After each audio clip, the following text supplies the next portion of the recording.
आलू परोरा की भुजिया, अब भूजा हमारा बड़ा पसंद है। पूरी से ज्यादा हम भूजा के संग, आनंदी के भूजा सबसे ज्यादा। तो जो आपके दर्शक हैं बिहार से हैं, उनको सिर्फ ये कहूंगा, सर झुका के सिर्फ मेहनत कीजिए। 30 साल की उम्र तक अगर आपने मेहनत कर दिया तो आप किसी मुकाम तक पहुंच जाए। अभी क्या तू रोक ले बड़ा हमारे के इंटरव्यू में ठीक दूसरे का रूम में मीट भात लागत है। बिहार का आदमी जो है प्रेम बहुत सारा दिखाता है, अगर उसके अंदर में प्रेम आता है तो, और नफरत भी जो है बहुत जोर से दिखाता है, क्योंकि मैं भी वैसा ही हूँ। सपूत बिहार के लाल मनोज वाजपेयी जी का हार्दिक अभिनंदन करते हैं। और सर की फिल्म भैया जी जो सर की 100वीं फिल्म है, तो पूरे बिहार पूरे इंडिया में एक शानदार रिस्पांस मिल रहा है इस मूवी को। सर तो इस मूवी के बारे में हमारे दर्शकों, हमारे बिहार के लोग हैं, उनको भी बताएं कि ये बिहार उनसे और बिहार के लोगों से कैसे रिलेटेड है। देखिए, कहानी यहाँ की मिट्टी से जुड़ी हुई है, यहाँ की संस्कृति से जुड़ी हुई है, यहाँ के रिश्ते, यहाँ की कहानी, ये सब कुछ, यहाँ का पूरा परंपरा, संस्कृति, गाने, सब कुछ आपको उस पर बड़े पर्दे पे दिखेगा। मेरे ख्याल से ये एक बहुत बड़ी उपलब्धि है हमारे लिए कि हम उत्तर भारत के वो हार्टलैंड से जो है जोड़ करके हम इस मेन स्ट्रीम की कहानी को, इस कहानी को मेन स्ट्रीम के पूरे रूप में हम रख रहे हैं, जिससे कि ज़्यादा से ज़्यादा लोगों तक बात पहुँचे।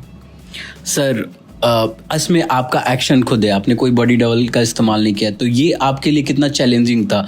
क्योंकि आपने जो भी अभी रोल्स किए हैं उसके विपरीत ये है, तो आपके लिए अलावा क्या है कि मैं कभी जजमेंटल नहीं होता हूँ, चाहे कि एक्शन फिल्म है या कोई कला फिल्म है, मैं हर फिल्मों के साथ जुड़ा रहा हूँ। मेरी पिछली जो कमर्शियल फिल्में थी वो सत्यमेव जयते और बागी 2 थी, और वो भी एक बड़े अंतराल के बाद आई थी। और उसके पहले जो है एक राजनीति थी, लेकिन वो बड़ी पुख्ता कहानी थी, राजनीति जो कि महाभारत से भी प्रेरित थी। उसी तरीके से ये कहानी जो है एक सच्ची घटना थी, उसको हमने बहुत सारा बदल दिया। और हमारे डायरेक्टर अपूर्व सिंह कार्की को लगा कि एक मेन स्ट्रीम अच्छी फिल्म बना सकते हैं हम लोग, जिसमें बहुत सारा एक्शन हो, जो सीन्स हैं वो बहुत ही रियल रहें, लेकिन जब एक्शन हो तो लार्जर देन लाइफ हो, ताकि कहानी भी और कहानी के साथ इमोशन हो जिससे लोग जुड़ें, और साथ ही एक लार्जर देन लाइफ एक्शन जब होता है तो उससे उनका मनोरंजन भी हो। लेकिन उसमें भी कोशिश की है कि चरित्र छोड़े नहीं, कैरेक्टर न छूटे, सिर्फ नहीं तो आइटम नंबर बन के रह जाता है एक्शन। तो उस तरह की कोशिश है कुछ। सर ये आपकी 100वीं फिल्म है, तो ये एक बहुत ही यादगार सफ़र रहा है अभी तक कि हमारे जैसे लोग जो बिहार के छोटे शहर से बिलोंग करते हैं, हम लोग सब कोई सपना देखते हैं कि कुछ बड़ा हासिल करें, तो आप उन सब के लिए जीते जागते उदाहरण हैं हम जैसे लोगों के लिए जो बिहार के युवा हैं।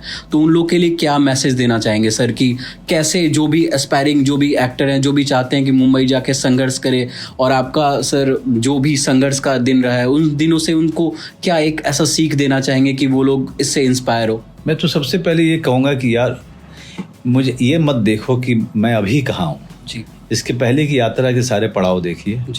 और जब यात्रा की शुरुआत और उन शुरुआती दिनों में और इस पूरी यात्रा में जो मैंने शुरू के दिनों में जो किया है, अगर उससे कुछ चीज़ें आप लेते हैं तो वो शायद काम आ जाए। क्योंकि मैं बिहार से सीधा मुंबई नहीं गया था, मैं पहले दिल्ली यूनिवर्सिटी गया, क्योंकि मैं दिल्ली में थिएटर करना चाहता था और वहाँ पे नेशनल स्कूल ड्रामा के लिए कोशिश करना चाहता था, लेकिन कई बार देने के बाद भी नहीं हुआ था। लेकिन रंगमंच करना कभी नहीं छोड़ा, क्योंकि जब आप एक बड़ी इंडस्ट्री में जा रहे हैं तो वहाँ पे हर काम पे पैसा लगता है। अभी जैसे आप मेरा इंटरव्यू लेते हैं तो इस समय आपका पैसा खर्च हो रहा है ना, तो आप किसी नौसिखिए आदमी को ये काम नहीं दे सकते हो, क्योंकि आपको पता है कि यहाँ पे पैसा जुड़ा हुआ है, और आप एक खास पैसा आप उसमें लगा रहे हैं, उसके साथ खतरा नहीं ले सकते। तो जो भी आएगा वो एक ट्रेन आदमी आएगा, है ना, जो आपके पैसे को भी बचाए और एक अच्छा प्रोग्राम करके आप दर्शकों को।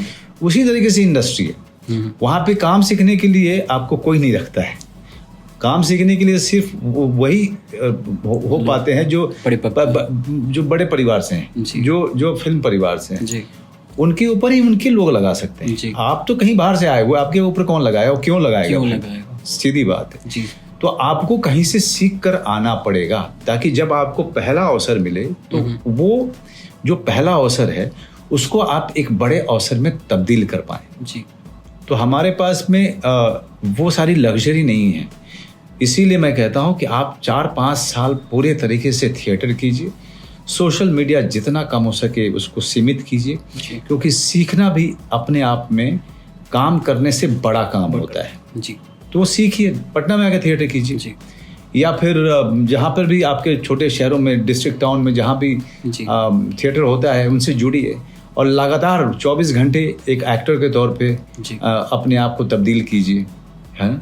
तो वो बहुत ज़रूरी चीज़ें हैं कि अनुशासन और क्राफ्ट, इन दोनों पे काम आपको करना पड़ेगा जी। मैं जो आज हूँ तो कई साल के बाद ही यहाँ तक पहुँचा, मैं खुद ही कितने साल के बाद पहुँचा हूँ।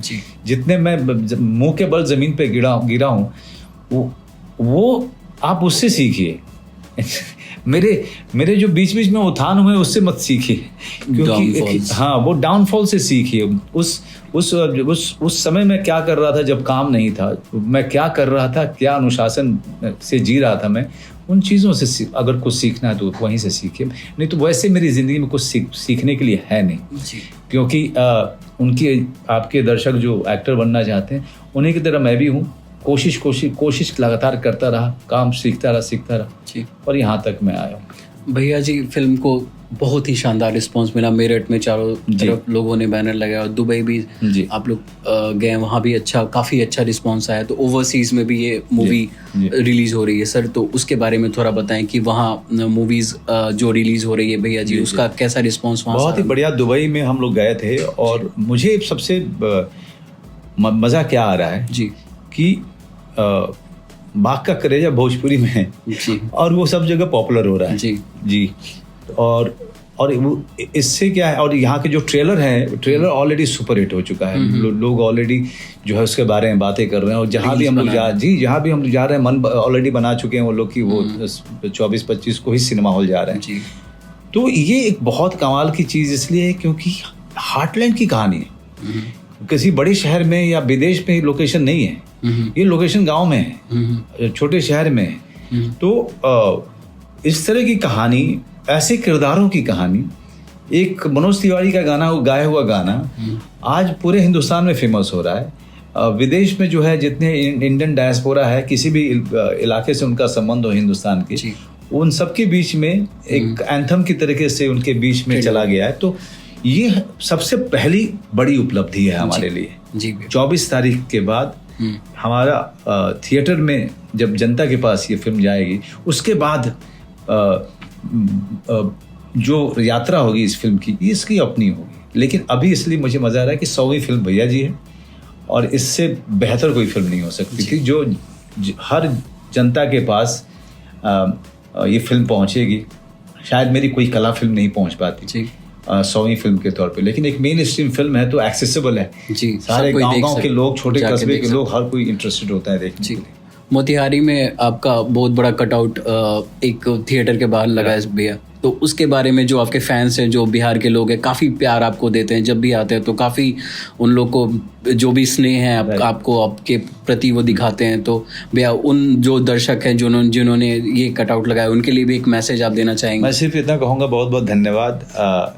जिस तरह का स्नेह और जितना प्रेम मुझे मिल रहा है इस फिल्म के ज़रिए देखने को मिल रहा है, और मुझे लग रहा है कि इतने सालों तक इन लोगों ने प्रेम किया, कभी इस तरह से दिखाया नहीं, लेकिन आज वो भैया जी के ज़रिए दिखा रहे हैं, तो इसके लिए बहुत बहुत धन्यवाद। और मैं हमेशा आभारी रहूँगा, क्योंकि मैं जानता हूँ कि बिहार का आदमी जो है प्रेम बहुत सारा दिखाता है अगर उसके अंदर में प्रेम आता है, और नफरत भी जो है बहुत जोर से दिखाता है, क्योंकि मैं भी वैसा ही हूँ कि उससे अलग बिल्कुल नहीं। और बाघ का कलेजा जो गाना ट्रेंड कर रहा है, बहुत सारे रील्स बन रहे हैं, अभी इंस्टा पे भी ट्रेंडिंग कर रहा है, तो इस सॉन्ग से आपका कैसा एक्सपीरियंस रहा है? ये सॉन्ग करने टाइम आपने जो मुझे बहुत लोगों ने कहा कि यार इसके भोजपुरी की जो लाइन है चेंज कर दीजिए जी, और मैं टिक गया कि मैं नहीं करूँगा, क्यों? तो बहुत सारे झगड़े हुए, बहुत वाद विवाद भी हुआ, और मेरा तर्क एक ही था कि आप पंजाबी गाने हम लोग कितना सुनते हैं जी, कितना पसंद करते हैं, और बहुत सारी हमारी हिंदी फिल्मों में पंजाबी गाने होते हैं। हम कभी भी जो है हम इतने सारे हिट गाने हमने देखे हैं, पसंद किया है, हम गुनगुनाते भी हैं जी। हमको पहली लाइन के बाद पता ही नहीं है कि मतलब क्या है मतलब जी, लेकिन हम उसके बीट पे, हम उसके भाव पे, हम उसके संगीत पे ही थिरक रहे होते हैं। ठीक है जी। और मैं इनको कहता था कि मेरी गारंटी है कि लोग इसे पसंद करेंगे। न सिर्फ बिहार के लोग, बम्बई के लोग भी पसंद करेंगे, हर जगह के। आज दुबई में भी गए तो हर जगह बज रहा है, हर लोग अपने गाड़ी में बजा रहे हैं जी। तो कहीं ना कहीं ये बात सच है कि संगीत की कोई भाषा नहीं होती जी। कला की कोई भाषा नहीं है, वो सारी सीमाओं को तोड़ करके अब अपने चाहने वालों तक पहुंच जाती है। जी जी।